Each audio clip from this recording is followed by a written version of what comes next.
তাকে বন্দী করা হলো, জেলখানায় বন্দী করে তাকে কি করা হচ্ছে, তাকে প্রতিদিন আদেশ দেওয়া হলো প্রতিদিন 10টা করে তাকে চাবুক মারা হবে, 10টা করে চাবুক মারা হোক, 10টা করে প্রতিদিন এভাবে করে চাবুক মারছে।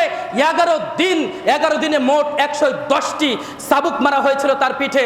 110টি চাবুক মারার পরেও যখন সে নরম হয়নি, তখন কি করেছিল, তখন তৎকালীন ওই খলিফা তার আদেশেই তাকে জেলখানার ভিতরেই বিষ দিয়ে মেরে দেওয়া হয়েছিল। ইমাম আবু হানিফা রাহমাতুল্লাহকে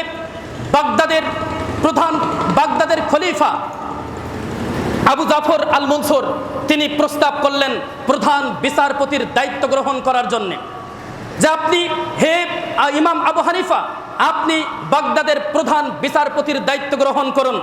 তখন তিনি বললেন যে আমি এটা কোনোদিন পারবো না, কারণ আপনার ওই প্রধান দায়িত্বে বসে আপনি যে অন্যায় কথাগুলো বলবেন, অন্যায় কাজগুলো করবেন, এর পক্ষে আমাকে রায় দিতে হবে। আপনার তরবারি একদিকে, আমার সিগনেচারের কলম একদিকে, আপনার তরবারির ভয়ে আমার কলম চালাতে হবে। এটা আমি কোনো দিন এই বিচারপতির দায়িত্ব গ্রহণ করতে পারবো না, প্রধান বিচারপতির দায়িত্ব গ্রহণ করতে পারবো না। যখন এই কথা বললেন, তখন তার উপরে নির্যাতনের স্টিম রোলার চালানো হলো, তাকে বন্দী করা হলো, জেলখানায় বন্দী করে তাকে কি করা হচ্ছে, তাকে প্রতিদিন আদেশ দেওয়া হলো প্রতিদিন 10টা করে তাকে চাবুক মারা হবে, 10টা করে চাবুক মারা হোক, 10টা করে প্রতিদিন এভাবে করে চাবুক মারছে। 11 দিনে মোট 110টি চাবুক মারা হয়েছিল তার পিঠে। 110টি চাবুক মারার পরেও যখন সে নরম হয়নি, তখন কি করেছিল, তখন তৎকালীন ওই খলিফা তার আদেশেই তাকে জেলখানার ভিতরেই বিষ দিয়ে মেরে দেওয়া হয়েছিল। দেখেন, এটা ছিল তার আদর্শিক লড়াই। এটা ছিল কি লড়াই? আদর্শিক লড়াই। সে তো মেনে নিলে হতো, প্রধান বিচারপতির দায়িত্ব, আপনি বুঝছেন, প্রধান বিচারপতির দায়িত্ব গ্রহণ করবে, একটু অর্ধেকতে এই পাশাপাশ করলে হয়, তাই না? কিন্তু তারা মানেনি কেন? কিন্তু আজকে আমরা বলছি ইসলামী খেলাফত দরকার নেই, আমরা গণতন্ত্রে যাব। আমাদের এটা আদর্শিক লড়াই হলো। আমাদের আদর্শিক লড়াই কি?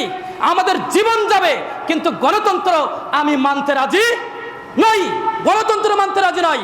গণতন্ত্র হারাম, ওই পদ্ধতি হারাম, ওটা হারাম বলেই বিবেচিত হবে, ওটা কোশ্চিন কালেও ওটা জায়েজ হতে পারে না। এক কথায়, যত বড় মাপের আলেম আসুক না কেন, ফতোয়া দেখ না কেন, ইসলাম বলছে যে গণতান্ত্রিক পদ্ধতি নয়, খিলাফত পদ্ধতি। আর খিলাফত পদ্ধতি বাদ দিয়ে আজকে আলেম সমাজ বলছে গণতন্ত্র করো।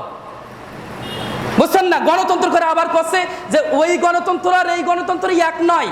এই বেটা, ওরাও ভোটাভুটি, এরাও ভোটাভুটি, গণতন্ত্র এক নয় মানে?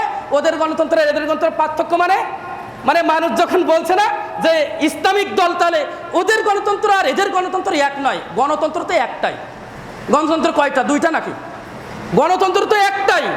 ওরাও ভোটাভুটির মাধ্যমে যাবে, এরাও ভোটাভুটির মাধ্যমে যাবে, তাই না নাকি? তাই আবার পৃথক হলো কিভাবে? এগুলো সাধারণ মানুষদেরকে বোকা বানানো ছাড়া আর কিচ্ছু নয়।